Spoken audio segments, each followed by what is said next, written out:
Diz-se com frequência que o primeiro som que se ouve no útero é o das batidas do coração da mãe. Na verdade, o primeiro som que faz vibrar o aparato auditivo recém-desenvolvido é o do sangue da mãe pulsando nas veias e artérias. Vibramos com esse ritmo primordial antes mesmo de ter orelhas para ouvir. Antes da concepção, experimentamos uma existência parcial como óvulo no ovário da mãe. Todos os óvulos que uma mulher produzirá se formam quando ela é um feto de 4 meses no útero da mãe. Isso significa que nossa vida celular como óvulo tem início no útero da nossa avó.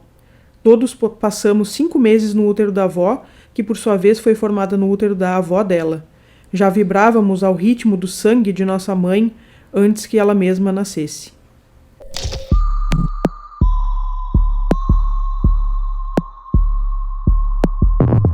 Oi, o assunto do vídeo de hoje veio através de 3 livros.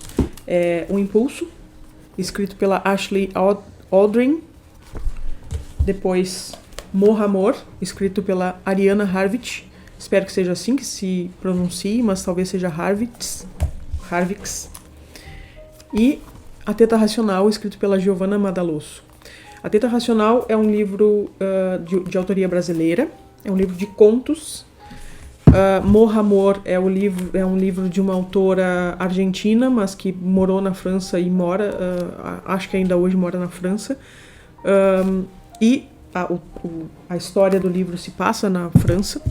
E O Impulso é de uma autora canadense. Eu juntei esses 3 livros para falar sobre maternidade, assim como poderia juntar outros tantos livros para falar sobre o que eu quero falar aqui, porque eu percebi que a partir de 3 olhares muito diferentes, são mulheres criadas em contextos e vivenciando questões um pouco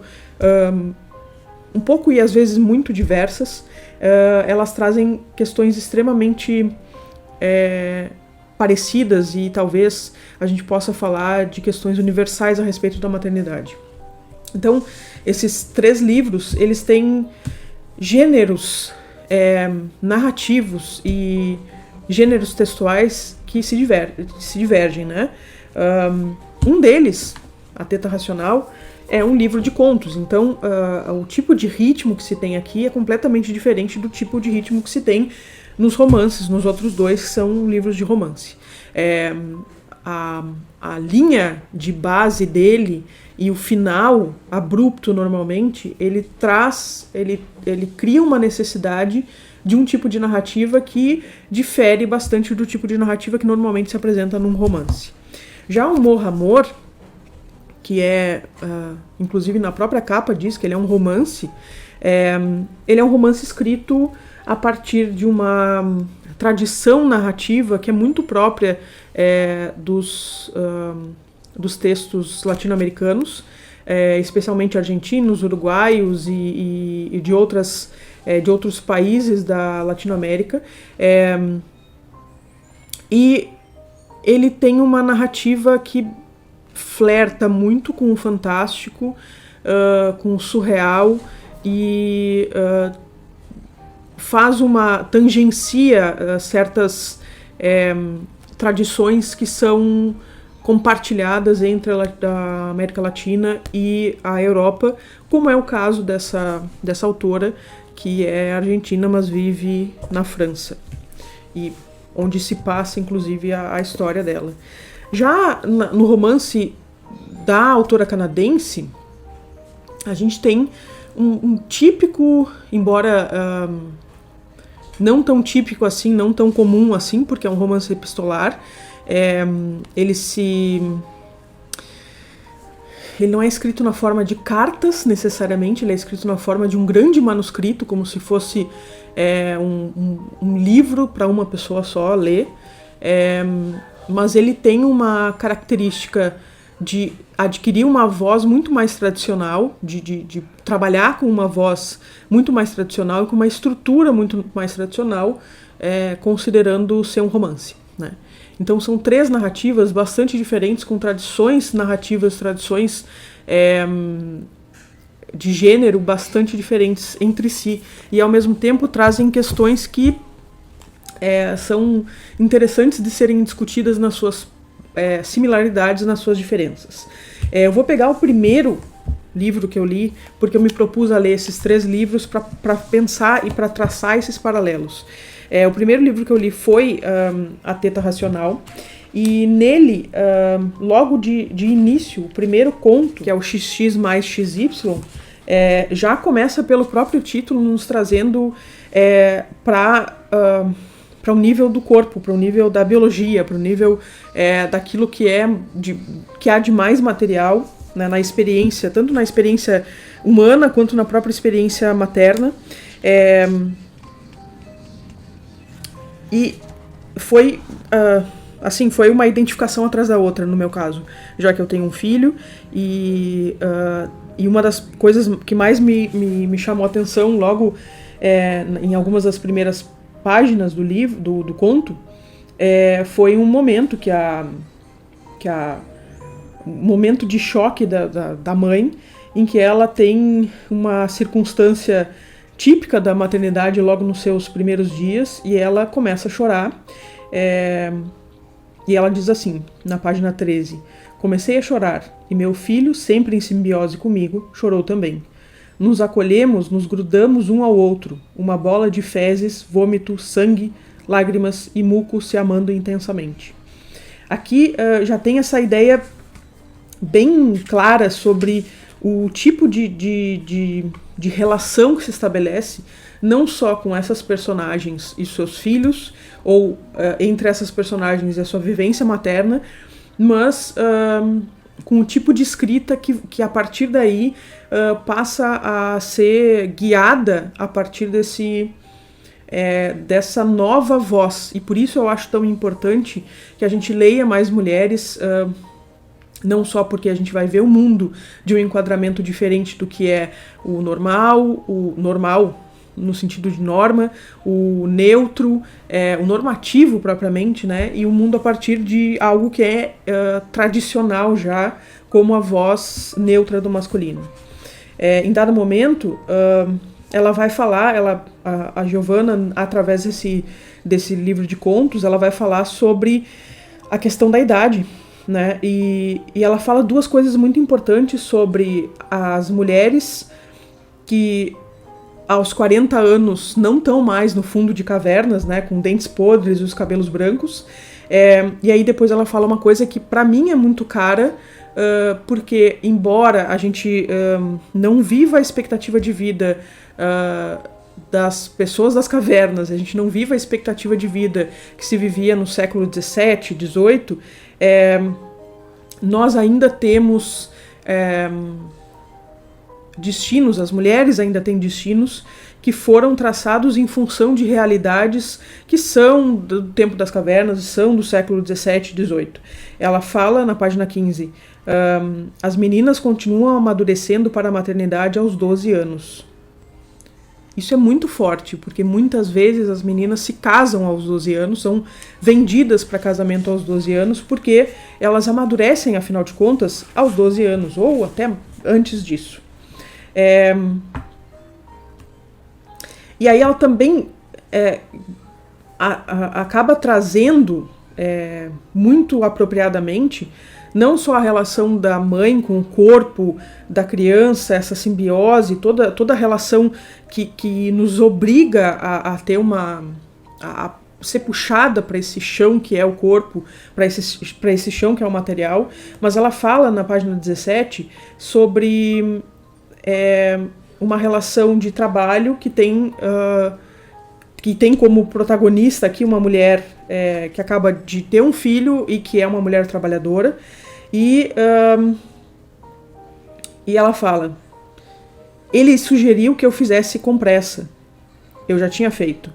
Ele sugeriu que eu esvaziasse a mama com uma ordenhadeira, eu já tinha tentado, com um aparelho tão eficiente que, segundo a embalagem, a mãe não precisava nem parar de trabalhar, podia continuar digitando no computador enquanto os dutos com comando eletrônico puxavam o leite. Que é uma realidade que a gente vê nas mulheres que trabalham hoje em dia em escritórios, em grandes empresas, que são, e hoje, né, particularmente hoje, estão trabalhando em home office, são obrigadas a inclusive, deixar de lado esse momento que é muito importante que seja de descanso, de doação e que é um momento exaustivo para as mulheres, mas elas estão, afinal de contas, sendo apaziguadas a partir de uma indústria que inventa coisas quando elas não... e elas, a partir das quais elas não vão precisar sequer parar de trabalhar enquanto estão amamentando, porque amamentando entre aspas, né, o leite que é tirado nessa maquininha. Nesse livro, nesse conto, XX mais XY, ela fala sobre uma mulher que é mãe solo, né, que tem um filho sozinha e quase literalmente sozinha, porque ela tem o filho, não tem rede de apoio, o pai não faz parte da vida dela, e ela tem que dar conta das coisas mais pesadas possíveis completamente sozinha, e depois ela muito propriamente fala da realidade dessas mulheres que passam a conversar sobre coisas que são muito realistas demais, assim, coisas que a gente normalmente diria, ai, nossa, que papo chato, ou que papo horroroso, mas ela fala na página 22 sobre essas mulheres que se reúnem e, de repente, o único papo delas é quantos cocôs por dia as crianças delas fazem. Eu achei muito interessante o enfoque que a autora dá a partir dessa realidade. Depois, mais adiante, o título, o conto que dá nome ao livro, que aliás eu achei um conto muito legal, porque ele traz uma visão um pouco fantástica, ao mesmo tempo extremamente realista e com bastante humor, mas ao mesmo tempo com um sarcasmo e ele é muito rápido, é um conto de 3 páginas, e ele traz uma visão realista, mas cheia... realista não, de humor, mas cheia de crítica. É uma visão realista, mas ao mesmo tempo com um super realismo que às vezes atropela esse naturalismo que a gente está acostumado a ver nesse tipo de narrativa. Então, no conto chamado A Teta Racional, ela fala dessa mulher então que está trancada no banheiro fazendo a ordenha, que ela faz várias vezes ao dia para poder juntar o seu próprio leite, o leite materno, para poder garantir esse leite para o bebê dela. E ela faz um esquema de pensar no seu filho, né? E naquele momento, trancada no banheiro da empresa, aquela coisa de pensar no seu filho, pensar em coisas legais, em coisas alegres, para que ela possa... para que aquele leite possa fluir e ao mesmo tempo possa fluir com uma carga positiva, porque a gente sabe que quando a gente está amedrontada, estressada, isso passa para o leite também. Ela está pensando em como funcionar bem como uma máquina, e aí ela diz: penso no meu bebê, nas covinhas dele, e começo a sentir um negócio no peito, um negócio que me deixa toda animada porque é forte, funcional, produtivo. Um amor funcionário do mês, que vai estimular o meu corpo todo, e já sinto os dutos se enchendo de novo. A válvula chiando, a peça plástica pressionando, o leite esguichando, um barulho ritmado, um cântico de adoração à teta. Tchof, tchof, tchof. E então o babaca do meu chefe bate na porta de novo, pedindo que, quando eu sair do banheiro, vá direto à sua sala. O fim desse conto é muito interessante, porque ele coloca justamente essa questão. Ele traz humor, mas no humor ele traz uma crítica extremamente ácida a essa mecanização da maternidade, junto com um contexto que é um contexto de altíssima exploração capitalista. E não por acaso essa mulher trabalha numa agência de publicidade, então acaba sendo o auge da metáfora capitalista ela mesma. E isso tudo, ao mesmo tempo que é extremamente pungente enquanto uma realidade para esse livro de contos, e que ele traz uma leveza por ser um livro de contos, ao mesmo tempo que traz, no sentido de não ter tanto texto, não ser tão demorado, mas ao mesmo tempo que traz um soco mais forte, porque o seu estilo, a sua estrutura narrativa é diferente. E aí, dessa leveza, entre aspas, que não é tão leve se a gente leva as coisas a sério, a gente vai para um livro extremamente pesado, que é o Morra Amor. O Morra Amor, bom, o título dele, ele sugere um contexto em que essa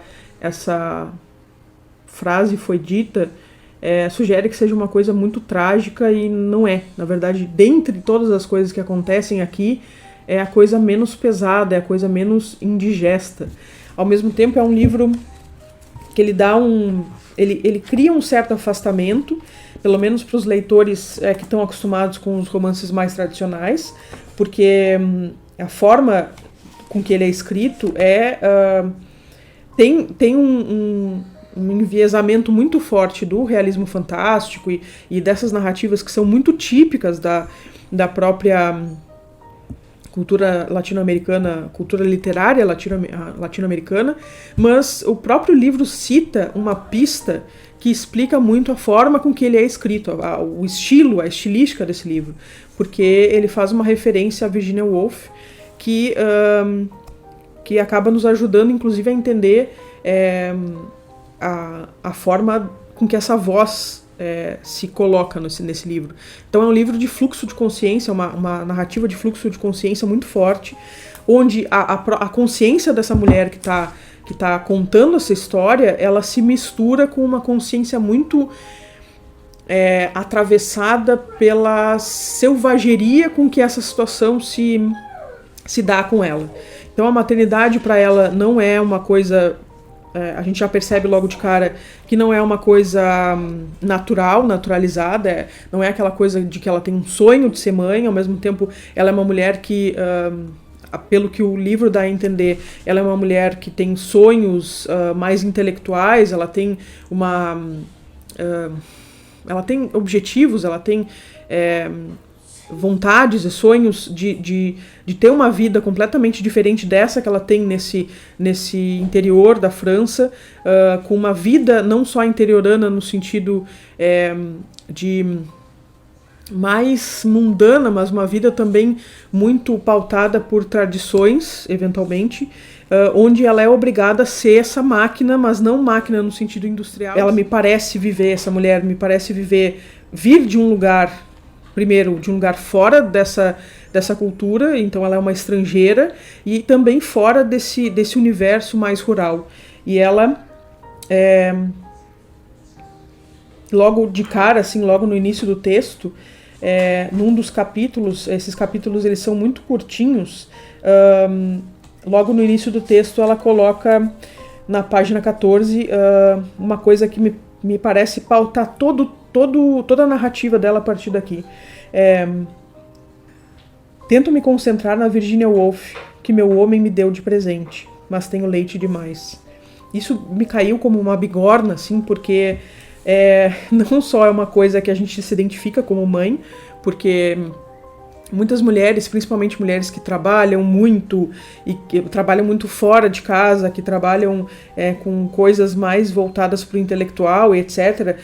O que a gente pensa? Nossa, enquanto o bebê estiver dormindo ou enquanto eu estiver, de repente, com ele dando de mamar, eu vou poder ler tantos livros, e a verdade é que a gente não consegue ler. Uma, porque a criança chora muitas vezes, interrompe muitas vezes, outra porque a gente está exausta, e outra porque o cérebro já não funciona do mesmo jeito que funcionava antes. A gente está totalmente tomada por um senso muito carnal, muito material, muito realista de corpo, ao mesmo tempo que está tomada por uma realidade que é cheia de demandas que não nos permitem ter uma... por exemplo, o próprio fluxo de pensamento não é igual, né? Não é permitido que seja igual nesse momento. É óbvio que eu não estou falando aqui, a maternidade é uma merda, assim, mas essas mulheres, elas estão trazendo coisas que não são ditas, não só na literatura, como não são ditas na vida real, né? Elas não são ditas nas novelas, elas não são ditas nos filmes, ou quando são ditas nos filmes é só a partir de relações ou de circunstâncias muito trágicas. Esse livro, o Morra Amor, é um livro que ele tem uma violência, porque essa mulher se sente atropelada por uma violência, que seria essa maternidade. Então tem momentos aqui, ela faz, nesse fluxo de pensamento e nessa narrativa muito realista, fantástica, ela traz momentos oníricos em que ela se imagina, ou ela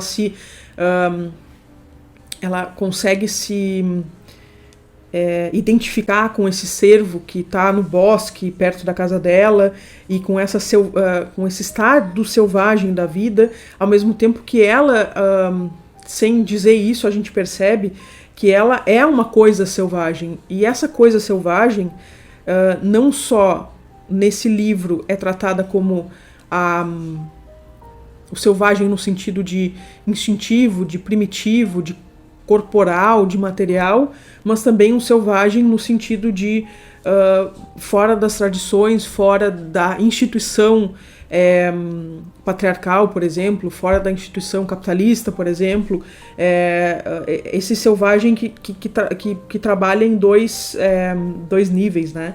Então, num momento ali, na página 66, ela fala: gritam mais alto, são os vizinhos levando lamparinas que querem nos arrancar de nosso enselvamento. É o papai.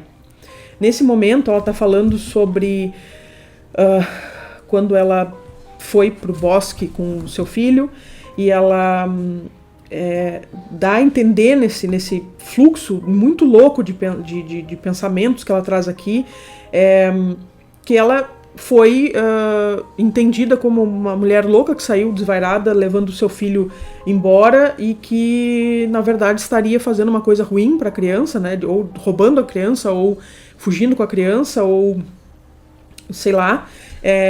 E de repente os vizinhos e o pai saem em busca dessa mulher para trazê-la de volta para casa. Então essa noção de o bosque como lugar da mulher selvagem, dessa mulher que é livre, mas ao mesmo tempo essa liberdade para ela é uma liberdade intelectualizada, porque ela se vê como uma pessoa que tem uma relação com os livros. Ela provavelmente é uma escritora, ou possivelmente queira ser uma escritora, e ela fala sobre os livros, ela fala sobre a teoria, ela fala sobre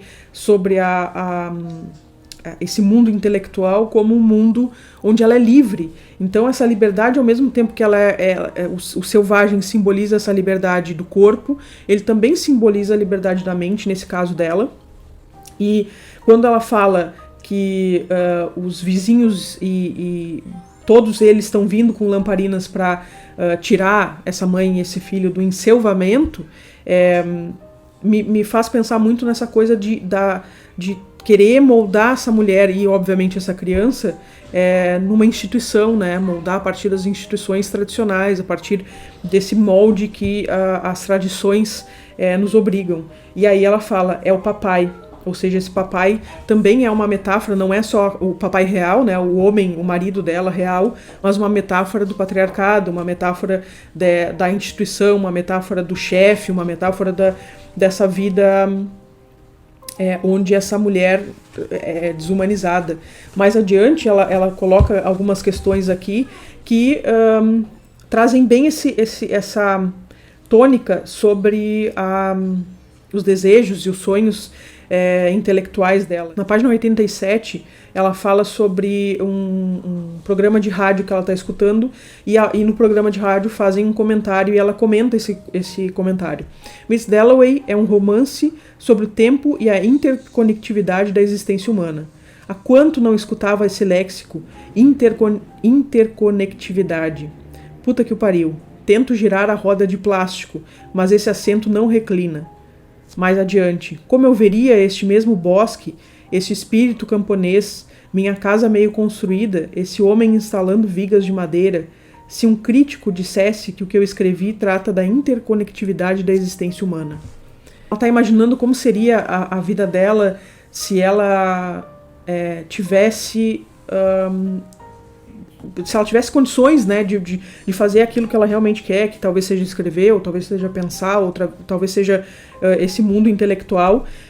a que ela se refere em vários momentos, sempre normalmente citando essa mulher, né, a Virginia Woolf, e essa mulher como um exemplo de mulher que conseguiu produzir, até uma referência para a própria, não vou dizer tese, mas a própria proposição, não vou dizer tese no sentido de que não é formal como uma tese, mas é uma proposição muito básica e ao mesmo tempo muito genial da Virginia Woolf, de dizer que para as mulheres produzirem arte, para as mulheres produzirem literatura, para escreverem, elas também precisam ter um teto seu, né? Ou seja, ela está falando também dessa impossibilidade dessas mulheres que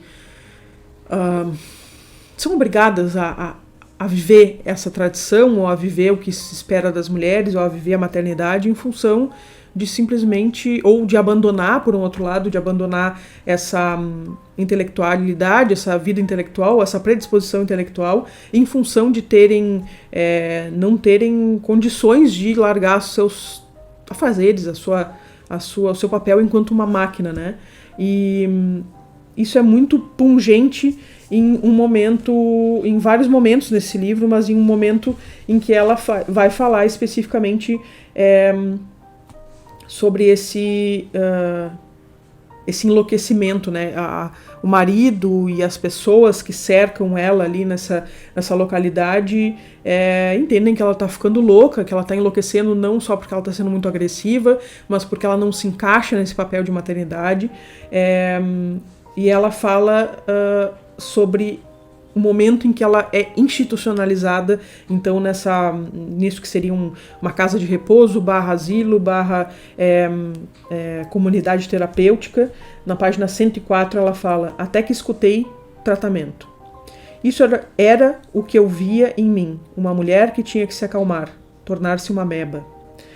E é nesse momento em que ela vai misturar muito essa realidade de pessoa que passa por uma instituição e, afinal de contas, não consegue se encaixar no que se espera de uma cura. E são os momentos finais do livro, onde ela vai, às vezes parece que ela está recobrando uma narrativa um pouco menos fantástica, trazendo uma narrativa um pouco mais pé no chão, entre aspas, que é quando ela diz uma coisa que também é extremamente violenta, extremamente real. Na página 118 ela fala: me processe por negar cuidados. Isso que a gente vê nos filmes americanos, de mães desequilibradas que no fim não se dão um tiro nem nada, mas integram-se à família e assam biscoitos de chocolate aos domingos.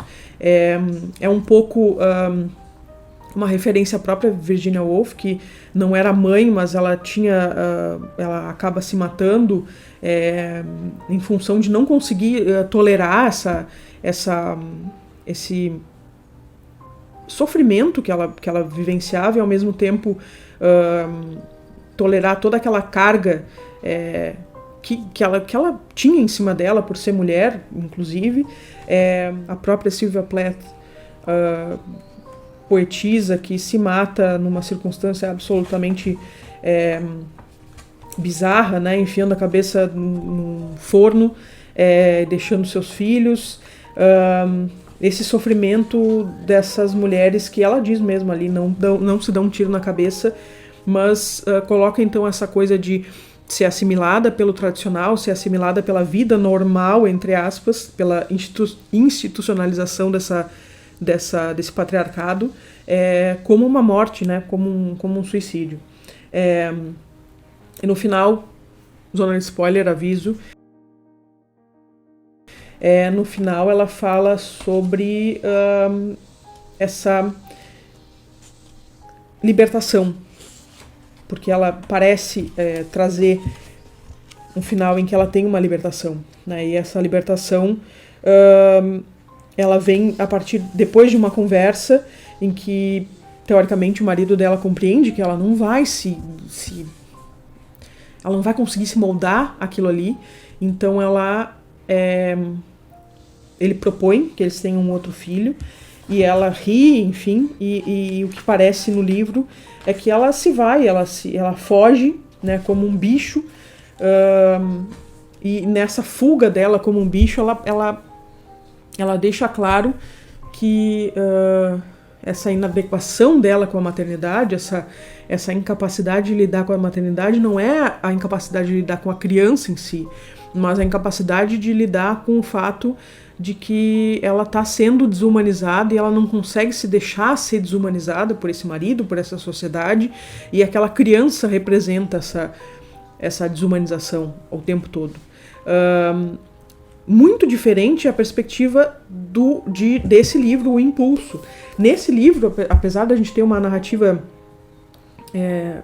obviamente ela é diferente no sentido de gênero narrativo, no sentido até de estrutura, né, e a forma como é escrito, mas me parece que algumas coisas também se diferem com relação à própria proposta do que é viver a maternidade.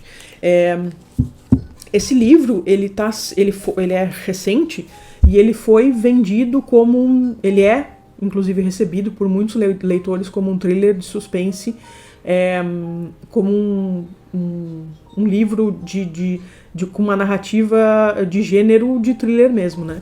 E eu não entendi ele como um thriller, primeiro porque ele vai assumir essa ideia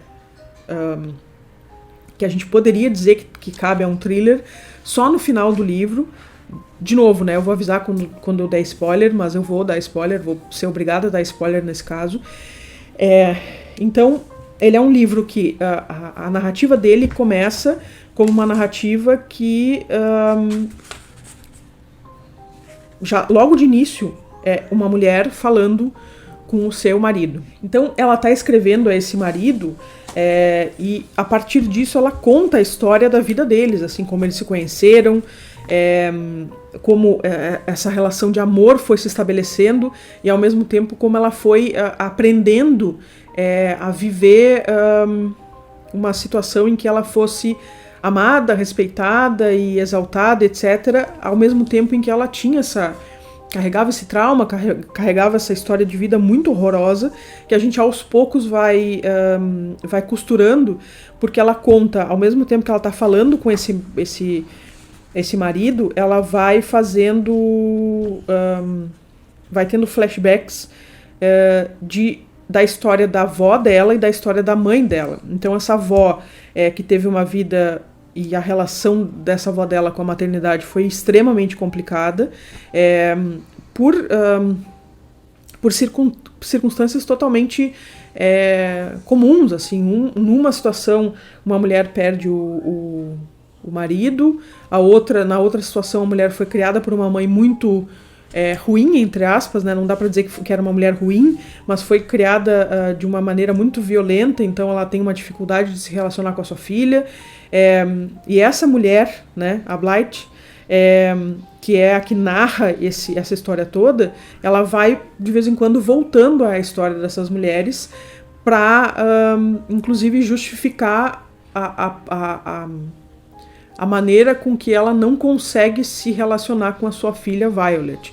Então, no início do livro, ela vai falando sobre a relação desse casal, que a gente vai vendo que é um casal muito apaixonado, eles têm uma vida muito fofinha, e o marido é muito devotado a essa mulher, e de repente eles se casam e eles vão começar uma vida juntos e ela fica grávida.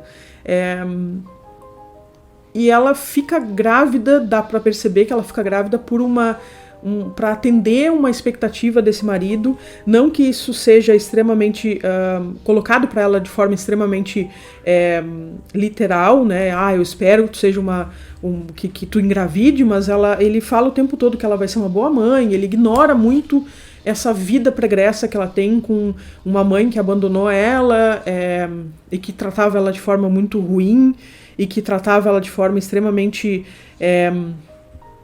não só não empática, como não tinha carinho por ela, né? Mas era uma questão de não ter carinho agressivamente. Então ela fala, num dado momento ela fala sobre, no momento do parto, ela diz que não quer que aconteça O que ela não quer que aconteça não é o parto, ela não quer que aconteça o bebê, ela não quer que esse bebê exista. E ela acaba, a partir daí, lidando com essa maternidade de forma muito ruim. Só que, talvez porque essa história fale sobre, ou ela tente ser, desde o início, um thriller,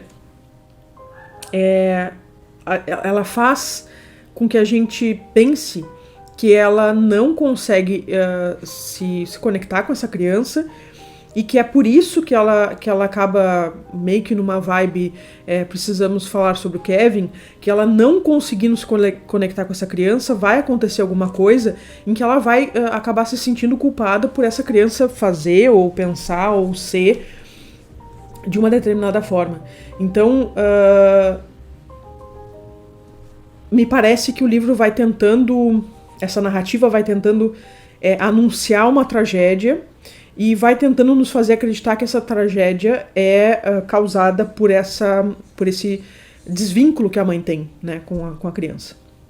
Só que tudo que ela vivencia enquanto mãe de primeira viagem, enquanto mãe recente de uma criança que é muito agitada, que não dá sossego, e aí eu posso dizer isso por experiência própria. Em vários momentos eu fiz anotações no livro, porque o meu filho também acordava de meia em meia hora para mamar, o meu filho também não parava se não fosse no colo. Em muitos momentos eu tive aquela vontade de sair correndo, a gente tem, vontade de se atirar da janela, a gente tem, e vontade de deixar ele chorando, por exemplo, que é uma coisa que ela faz aqui, ela assume que ela faz isso com uma certa... como se fosse um momento dela que é um segredo, né, que ela tem, que ela não compartilha com esse marido. Só que a história, ela é muito complicada e muito complexa, porque ela fica em casa, ela quer ser escritora, mas ela não tem um trabalho formal. Então, esse marido, que é muito bonzinho, que é muito querido, ao mesmo tempo ele é um cara que não se dá conta que ficar em casa com uma criança, bebê recém-nascido, que demanda muito, é uma coisa muito complicada, não é as mil maravilhas. E isso acontece aqui, é colocado de forma muito sutil, esse livro é muito bem escrito para isso. De forma muito sutil a gente vai percebendo que as coisas que a gente vê como coisas naturais aqui, tipo a mãe desse marido ser extremamente compreensiva com ela, e meio que até compreensiva demais, no sentido de que ela não questiona o problema que ela tem com a própria mãe, né? O fato da mãe ser ausente na vida dela. Mais adiante a gente vai percebendo que essa mulher também é um motivo, essa mulher que criou vários filhos em casa, quase sem dificuldade, ela também é um motivo para o marido pensar que uma mãe cria com uma mão nas costas as crianças em casa, e que não tem por que ela estar sentindo essas coisas, porque afinal de contas a mãe dele conseguiu criar vários filhos de boas, né? Então, essa autora, ela vai expondo devagarinho as coisas de forma muito bem engendrada. Eu acho que é um pouco injusto a gente atribuir esse gênero de suspense de thriller, de suspense, na verdade thriller e suspense seria a mesma coisa, mas é um pouco injusto a gente atribuir esse gênero ao livro, porque na verdade ele é um relato de si, é um momento em que essa mulher está conseguido explicar a história toda para esse marido, por que as coisas aconteceram do jeito que aconteceram, e o que levou ela a sentir as coisas do jeito que sentiu, e etc. E ao mesmo tempo ela está relatando as coisas como as coisas aconteceram, e essa autora ela não explica ela não explica os acontecimentos se antecipando a eles. Todos esses acontecimentos no presente da história, eles já aconteceram. As coisas mais pesadas da história toda já aconteceram no momento em que essa mulher está escrevendo essa história. Então, poderia ser muito fácil ela escrever de forma a antecipar essas tragédias, essas coisas todas, ou essas desavenças, essas coisas ruins que vão acontecendo meio que em consequência dessa relação que ela tem com a filha, ou em consequência também evidente da relação que ela tinha com a mãe, da relação que a mãe dela tinha com a sua mãe, e assim por diante, né? É como se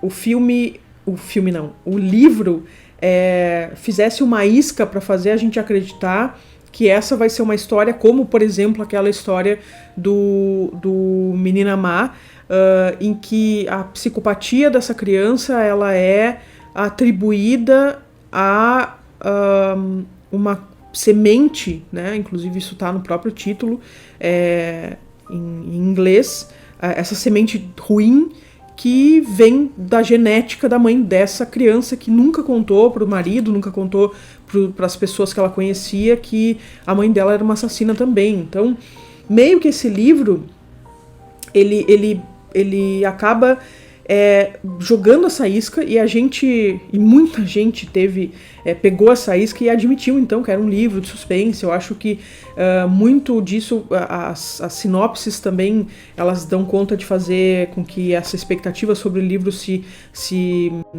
configure, né, nessa ideia, nesse encaixotamento do livro como um suspense, né? Os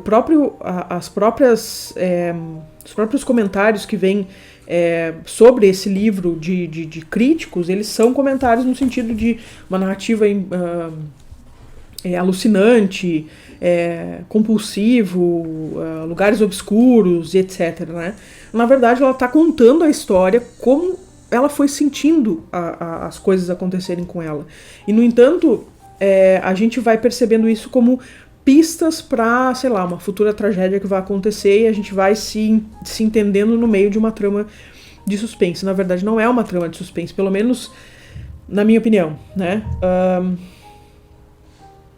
Na verdade, é uma história muito natural, né? Essa mulher não conseguiu se conectar com a filha, e pode ser porque essa filha tenha seja uma criança ruim, e aí eu vou dar um spoiler, mas na verdade esse spoiler eu acho que nem faz sentido como spoiler, porque ele até o meio do livro ela já deu conta de explicar muito a respeito desse pressentimento, né, de que a filha era ruim, de que a filha ia fazer alguma coisa ruim, de que a filha tenha feito alguma coisa ruim. Ela fala uma coisa logo no início, no momento em que ela tem a filha e tá passando por por esse furacão de sentimentos. Ela fala na página 43, por dentro me sentia pegando fogo por causa da ocitocina. Algumas mães chamariam isso de amor, mas para mim parecia mais espanto, assombro.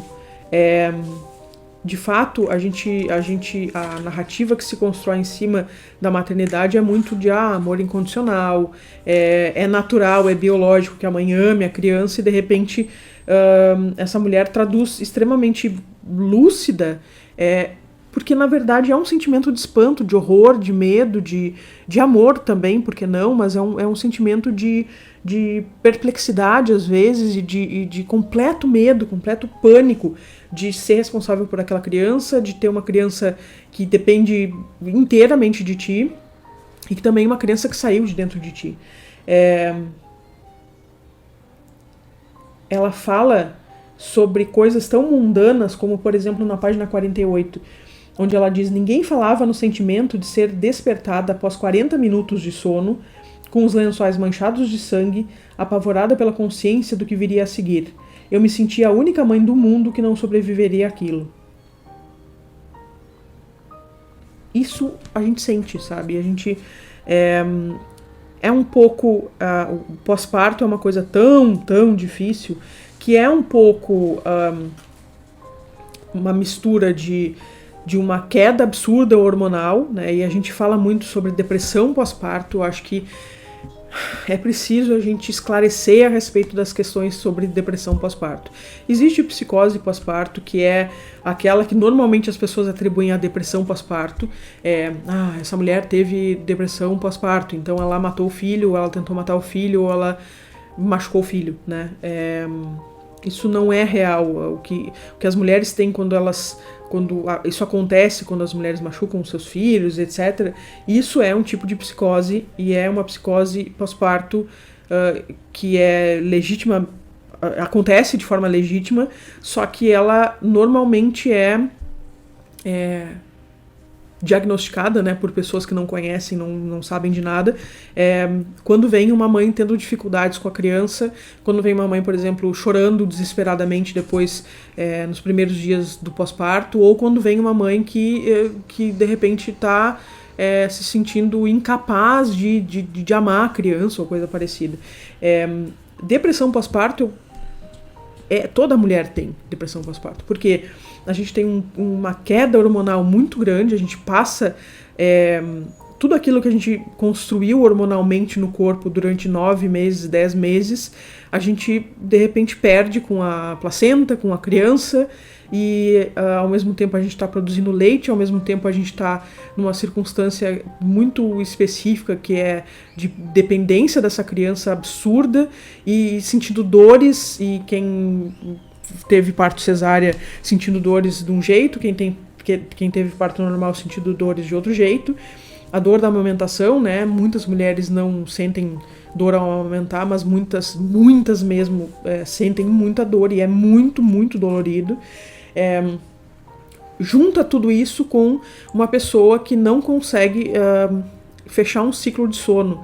Então ela tá dormindo 40 minutos e ela fica acordada 1 hora e meia, ou às vezes até 40 minutos, digamos que seja. Mas ela fica acordada esse tempo e aí ela dorme 40 minutos, às vezes menos, porque a ansiedade está muito grande. Imagina o nível de enlouquecimento que essa pessoa tá, com todas essas coisas acontecendo, com todas essas realidades hormonais, das mais variadas possíveis, e às vezes até não comendo, não bebendo direito, não indo no banheiro direito, e acordando de 40 em 40 minutos, às vezes de meia hora, dormindo vários sonos de 30 minutos ou de 1 hora, mas entrecortados, não chegando a somar 2 horas por dia, e essa mulher já não raciocina, essa mulher já não tem condições nem de pensar em mais nada, ela tá puro sentimento à flor da pele, e de repente ela é obrigada a dar conta de uma coisa extremamente importante, que é uma criança que está ali dependendo absolutamente dela para sobreviver. Então, tudo isso é muito difícil e as pessoas não se dão conta que isso é natural do puerpério. Então, sim, as mulheres têm depressão pós-parto. A imensa maioria das mulheres tem depressão pós-parto. É natural, porque, inclusive, a nossa sociedade, ela contribui para isso, né? Hoje, no Brasil, a licença paternidade é de 20 dias. Quando meu filho nasceu, era de 5 dias. Então, mesmo que esse marido esteja presente e ajudando, ajudando não, né, mas segurando a onda junto com essa mulher, ele vai voltar a trabalhar em 5 ou em 10 ou em 20 dias, se ele tem a sorte de ter um emprego fixo, né? E ele vai voltar a trabalhar em 20 dias e essa mulher vai ficar sozinha em casa durante 8 horas, 10 horas, talvez até mais. E é o que acontece nesse livro aqui. E ela fala sobre isso, né? Ela fala muito sobre... Lá no capítulo 12, na página 52, ela fala sobre nosso dia era amparado por 2 momentos. Nosso, dela e da filha. Você saindo para trabalhar e você chegando em casa. Eu só precisava mantê-la viva naquele meio tempo. Isso parece muito dramático, mas é real. Assim, muitas vezes as mulheres passam um dia inteiro sem conseguir fazer xixi, por exemplo, né, nesses primeiros dias da criança nascida. E ela começa a sofrer justamente porque ela não consegue estabelecer com esse marido uma relação de empatia, porque ele é muito bonzinho, ele é muito aficionado por essa criança, mas ao mesmo tempo, e ela começa a perceber que o que ele queria dela, né, da Blythe, era que ela fosse mãe, e o que ele queria era essa menina que nasceu. Ele não amava ela por ela ser o indivíduo que ela era. Ele amava ela, e isso é mais do que comum, ele amava ela pelo que ela poderia oferecer para ele, nesse caso, ser uma boa mãe, ser uma mãe, né, e ter uma filha, enfim. E ele é completamente apaixonado por essa criança, e logo de início a criança já dá mostras de que ela prefere o pai, E, principalmente, a gente vai entendendo que, óbvio que ela prefere pai, porque essa mãe deixa ela chorando, ou porque essa mãe rejeitou ela, ou porque essa mãe passa essa ansiedade, essa rejeição, sei lá. E, na verdade, não é isso que acontece, né? Essa também é uma pista desse gênero do thriller que acaba pescando a gente e fazendo a gente acreditar que tem algo mais, tem algo sobrenatural. Então, ela acaba... a relação deles, enquanto casal, acaba se quebrando um pouco esse vínculo de confiança e de amor, porque ele percebe que ela, de repente, está deixando a criança chorar por muito tempo, porque ela está escrevendo, né? E isso deixa ele desconfia dessa mulher e, ao mesmo tempo, ele começa a se apegar mais a essa criança e ele passa a entender que essa criança, a relação que essa criança tem com a mãe, de também rejeição, é uma coisa que ou é fruto da imaginação da mulher, que está muito louca e não gosta da criança, ou é fruto de uma reação natural que essa criança tem com relação à mãe dela não tratar ela bem. Uma coisa me chama muita atenção no capítulo 15, onde ela fala, na página 63, mães falam do tempo como se fosse a única moeda que existe. E de fato é a única moeda que existe. A gente, em um dado momento, a gente está lidando com coisas muito, extremamente materiais mesmo, assim, coisas fisiológicas. O tempo é uma coisa fisiológica no nosso corpo.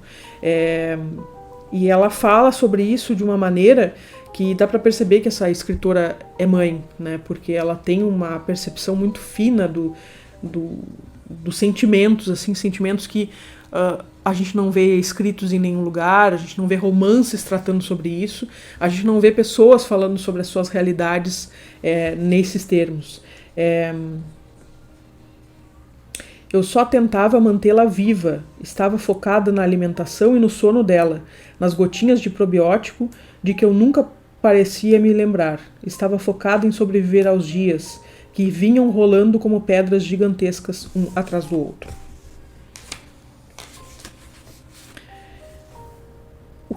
Alguma das coisas que mais me chocaram, embora seja de uma lucidez muito grande no texto dela, é que essa relação, a relação entre marido e mulher vai se desgastando conforme vai ficando claro que para esse homem essa mulher não passa de um receptáculo mesmo para aquela criança e de uma prestadora de serviços. Eu até anotei isso no livro.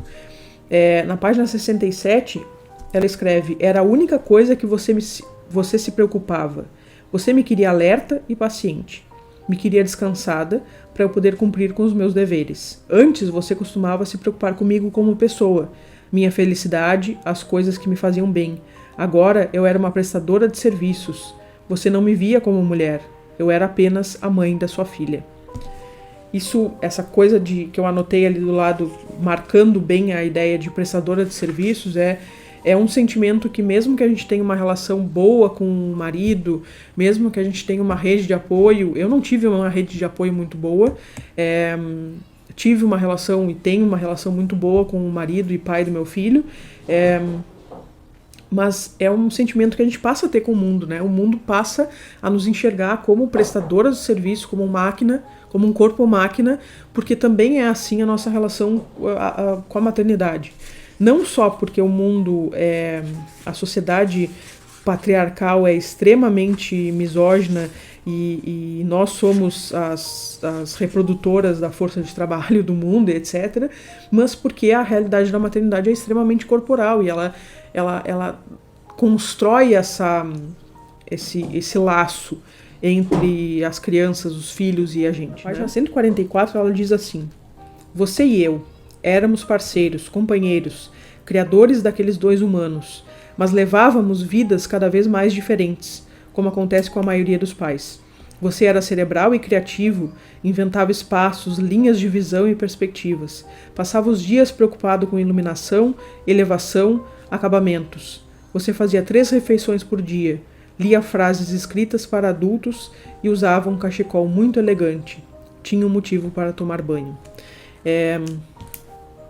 A gente se sente assim em um dado momento, né? O homem, quando ele sai para trabalhar, e ele muitas vezes justifica, mas eu trabalhei o dia inteiro, eu tô cansado, tu ficou só em casa cuidando da criança. Ou, eu e tu trabalhamos o dia inteiro, estamos cansados do mesmo jeito. Não é do mesmo jeito. Criar uma criança, ter uma criança recém-nascida, e muitas vezes até os primeiros meses, é muito mais pesado do que tu trabalhar o dia inteiro. Às vezes tu pode trabalhar 12 horas, tu não vai ter um trabalho tão pesado, muitas vezes, né? Não estou dizendo que é o caso de sempre. Tu vai trabalhar 12 horas e não vai ter um trabalho tão pesado quanto uma mãe que fica 8 horas por dia sozinha com essa criança. Porque tu vai ali tomar um cafezinho, tu pode fazer uma pausa para almoçar, tu pode fazer xixi a hora que tu quer, tu pode simplesmente conversar com outras pessoas e ler frases escritas para adultos, como ela diz aqui. E de repente essa mãe em casa, ela não tem tempo às vezes nem de fazer xixi realmente, né? Mulheres que não têm condições de ir no banheiro atender às suas necessidades fisiológicas, porque não tem como, né? Não tem como se elas estão sozinhas. E aí ela termina essa parte dizendo: eu me lembro de um dia me dar conta de como o meu corpo era importante para a nossa família. Não meu intelecto, não minhas ambições de uma carreira literária, não a pessoa construída ao longo de 35 anos, só meu corpo. É muito assim que a gente se sente, é incrivelmente muito assim.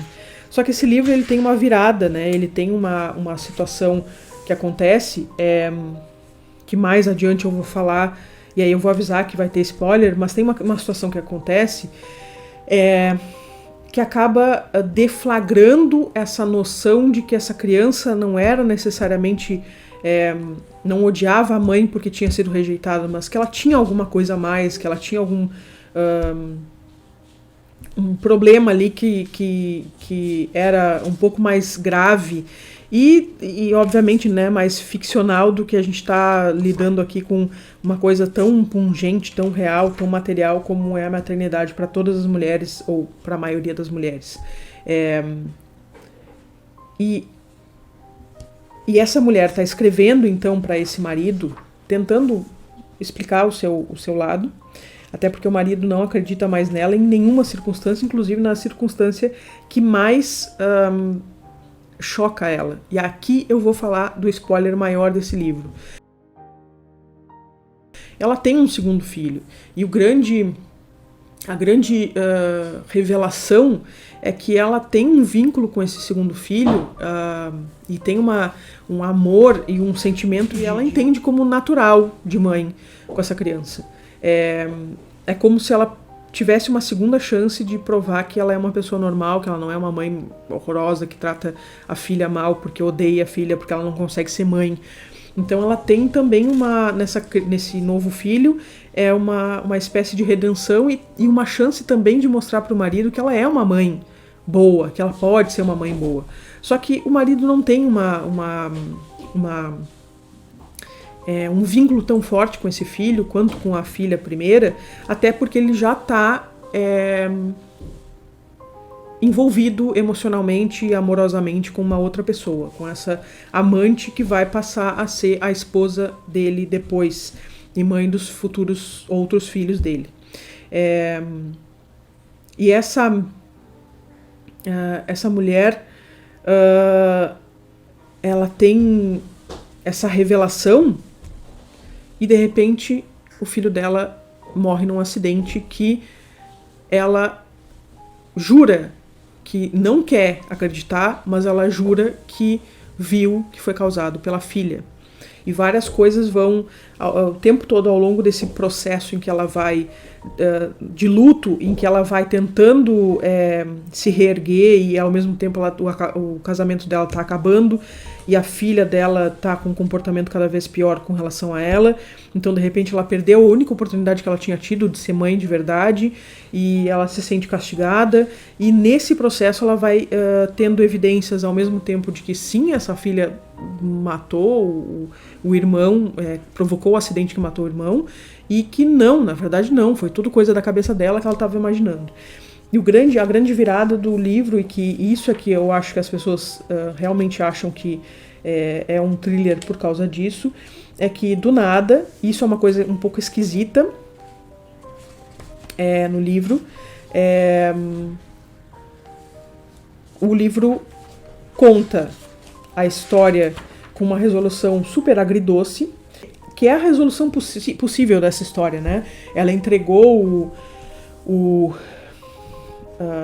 manuscrito para esse ex-marido, né, agora, e eu tô na zona de spoiler, então agora tô falando que ele é ex-marido, e ela e o livro termina, ou quase termina, e tem um capítulo em que diz 1 ano e meio depois,